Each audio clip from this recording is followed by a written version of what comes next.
Hello everyone, welcome to my channel Vasis multiverse. ఈరోజు మనం cluster beans chana masala చేసేద్దామండి. ఈరోజు మనం ఎంతో ఆరోగ్యకరమైన సింపుల్గా తయారయ్యే రుచికరమైన వంటకం ఇదైతే గోరుచిక్కుడుకాయ చనా వేపుడు తయారు చేసేద్దాం. ఇది అన్నంలో కానీ చపాతీలో ఏదైనా చాలా బాగుంటుంది. మనం చాలా రెసిపీస్ క్లస్టర్ బీన్స్తో చేసాము, మన ఛానల్లో ఉంది, ఒకసారి వెళ్ళి చెక్అవుట్ చేయండి. ఈసారి కూడా కొంచెం డిఫరెంట్గా చేయడానికి ఇంట్రెస్ట్ చూపిస్తాను అనమాట. అందుకే నేను టేస్ట్ చేసి మీకు ఎలా వచ్చిందో మీకు ఎపిసోడ్ చూపిస్తున్నాను, మీరు కూడా ట్రై చేసేయండి.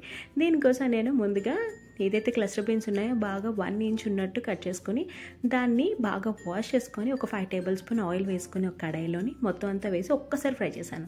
అది ఫ్రై అయ్యేలోపు నేను ఒక మిక్సీ జార్లో 1 టేబుల్ స్పూన్ ధనియాలు, 1 టేబుల్ స్పూన్ జీలకర్ర, అలాగే కొత్తిమీర కొంచెంగా వేసుకొని ఒక 1/2 టేబుల్ స్పూన్ పసుపు, 1 టేబుల్ స్పూన్ కారం, 1 టేబుల్ స్పూన్ ఉప్పు కూడా వేసుకొని మనము ఒక 4 అవర్స్ నానబెట్టుకున్న చెనాన్ని కూడా యాడ్ చేసుకుందాం. ఆ తర్వాత చిన్నగా కోకోనట్ని కూడా పీసెస్ని వేసి గ్రైండ్ చేసుకుందాం. ఆ తర్వాత ఒక 4 పచ్చిమిర్చిని కూడా వేసి మళ్ళీ ఇంకొకసారి గ్రైండ్ చేసుకొని మొత్తం అంతా పేస్ట్ చేసుకుందాం. ఆ తర్వాత మనం ఆల్రెడీ కడాయిలో వేసుకున్నాం కదా గోరు చికెన్ని, అది వేగేలోపు ఇది ఏదైతే పేస్ట్ చేసుకున్నామో అది కూడా వేసుకుంటాం. ఇంతకుముందు నేను చాలా రెసిపీస్ గోరు చికెన్ని బాయిల్ చేసుకొని కుక్ చేశాను. ఈసారి రెసిపీ ఏంటంటే ఈ రెండు కలిపి ఒకేసారి మనం ఫ్రై చేసుకోవాలి.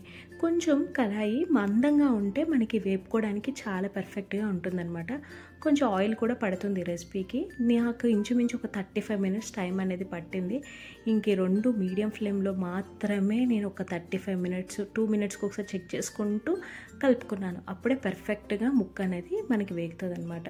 చికెన్కి వేగడానికి కొంచెం టైం పడుతుంది. మనకి చూపిస్తున్నాను కదా, ఈ విధంగా అయ్యేంత వరకు మనం ఫ్రై చేసుకోవాలి. ఆ 35 మినిట్స్ తర్వాత ఒక వేడి అన్నంలో కొంచెం నెయ్యి వేసుకొని కర్రీ టేస్ట్ చేస్తే చాలా బాగుంటుంది. మీకు నచ్చితే మీరు ట్రై చేసి మీకు ఎలా వచ్చింది కామెంట్ సెక్షన్ కామెంట్ చేయండి.